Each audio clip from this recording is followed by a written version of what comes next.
वो आदमी गुस्से से भरी आवाज में बोलता है कि हमने पहले ही कहा था कि तुम्हारी ये फैक्ट्री हम खरीद सकते हैं, लेकिन अब हालात बदल चुके हैं। अब हम इस सौदे में बिल्कुल भी दिलचस्पी नहीं रखते। हल्की सी खामोशी और फिर गला साफ करने की आवाज।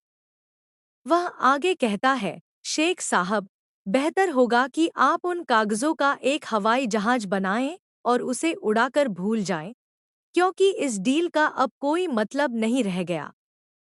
जिस फैक्ट्री में पहले से ही पुलिस केस चल रहा हो, वहां निवेश करना समझदारी नहीं है। आप हमसे उम्मीद कैसे कर सकते हैं कि हम इतनी बड़ी रिस्क लें? क्या आपको जरा भी अंदाजा है कि आप क्या कह रहे हैं? इसे तुरंत यहाँ से ले जाओ। हम इस फैक्ट्री को नहीं खरीदेंगे। दूसरी तरफ कहानी एक खतरनाक मोड़ लेती है, जहां हालात अचानक पूरी तरह बदल जाते हैं। मन्नत की जिंदगी अब एक बहुत बड़े खतरे में फंस चुकी है। उसे जबरदस्ती उठा लिया गया है, और इसके पीछे वही लोग हैं जो पहले से ही उसके खिलाफ साजिश रचते आए हैं। अंधेरी जगह, चारों तरफ सन्नाटा, और मन्नत अकेली। लेकिन उसका हौसला अभी भी टूटा नहीं है। कुछ ही देर में उसका सामना ऐश्वर्या से होता है। दोनों की नजरें मिलती हैं, और माहौल में तनाव साफ महसूस होता है। मन्नत बिना डरे ऐश्वर्या को चुनौती देती है कि आज फैसला हो ही जाएगा, या तो वह बचेगी या फिर ऐश्वर्या। ऐश्वर्या भी पीछे हटने वालों में से नहीं है। वह मुस्कुराते हुए कहती है कि आज सब कुछ साफ हो जाएगा।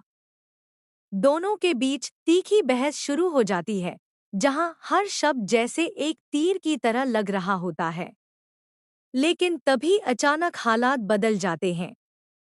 ऐश्वर्या के गुंडे पीछे से वार करते हैं, और मन्नत एक बार फिर बेहोश हो जाती है।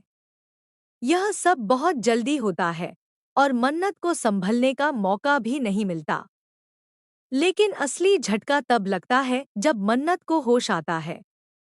वह घबराकर अपने गले को छूती है, क्योंकि उसे याद आता है कि उसके पास एक बहुत जरूरी चीज थी, वह लॉकेट, जिसे उसे खास तौर पर पहनने के लिए कहा गया था।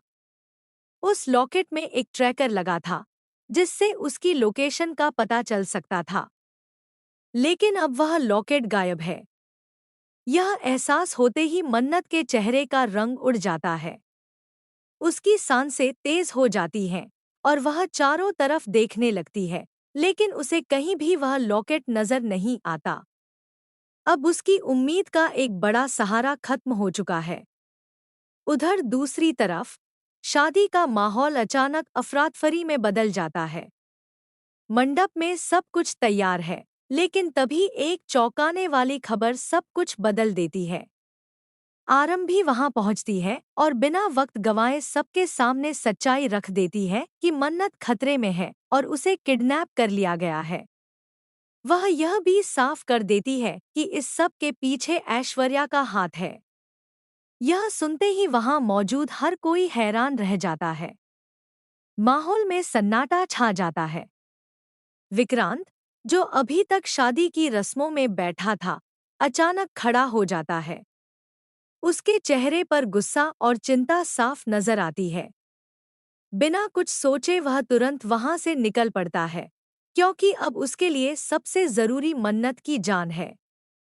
वह एक प्लान बनाता है और भेस बदलकर उस जगह तक पहुंचने का फैसला करता है जहां मन्नत को रखा गया है। लेकिन वहां पहुंचना आसान नहीं होगा।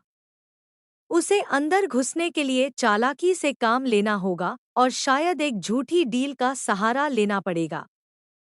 इधर ऐश्वर्या और मल्ला अपनी चालें चल रही हैं। दोनों ने ठान लिया है कि इस बार मन्नत को किसी भी कीमत पर खत्म करना है। लेकिन उन्हें यह अंदाजा नहीं है कि इस बार उनके सामने दो दो लोग खड़े होने वाले हैं, विक्रांत और धैर्य। दोनों ही अपनी पूरी ताकत से मन्नत को बचाने के लिए आगे बढ़ रहे हैं। कहानी अब और भी उलझती जा रही है, क्योंकि इस पूरे खेल में एक और नाम सामने आता है, याशिका। वह खुद इस साजिश का हिस्सा नहीं है, लेकिन हालात ऐसे बनते हैं कि सारा इल्जाम उसी पर डाल दिया जाता है। ऐश्वर्या और मल्ला अपनी बचाव के लिए उसे फंसा देती हैं। जब सच्चाई अधूरी हालत में विक्रांत तक पहुंचती है, तो वह गुस्से में आकर याशिका से सारे रिश्ते तोड़ देता है। इतना ही नहीं, वह उसे कानून के हवाले करने का फैसला भी कर लेता है। याशिका के लिए यह एक बहुत बड़ा झटका होता है, क्योंकि उसने कभी सोचा भी नहीं था कि वह इस तरह फंस जाएगी। अब आगे क्या होगा, यह सवाल सबके मन में है। क्या मन्नत को समय रहते बचाया जा सकेगा? क्या विक्रांत सच्चाई तक पहुंच पाएगा?